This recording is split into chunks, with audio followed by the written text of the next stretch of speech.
Emerald Coast is a perfect first level. It introduces almost every element of Sonic Adventure's level design and obstacles all in one level. Here's how. You start the level in this little area. This is kinda like a sandbox here to test out all of Sonic's moves and get a feel for his controls.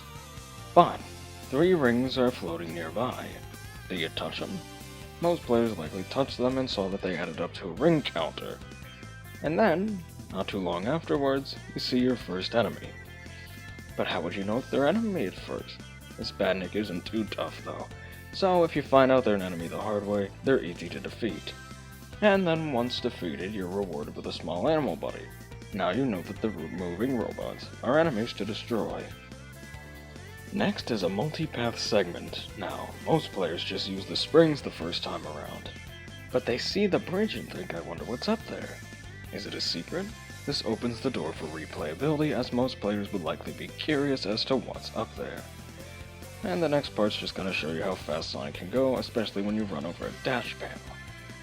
The next lesson that this level teaches you is hazards that are sometimes just part of the environment.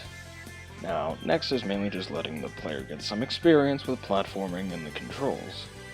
The game then introduces an automated segment, which is a whale chasing you, but you don't even have to push a button to win. This teaches the player about for show only events that happen in the game. Then it's back to just the regular platforming with enemies sprinkled in, but then a second multiple path option. Do you go on the wall or on the floor? Most players usually go through the lower route the first time, but again, it leaves the player wondering what is up there, and it encourages replayability once again. And after a quick platforming challenge, you're introduced to jump panels. These are pretty much explained to you by Tikal, but it is good to have experience with them for other levels. Then, after running through some of the more familiar elements, you reach your goal.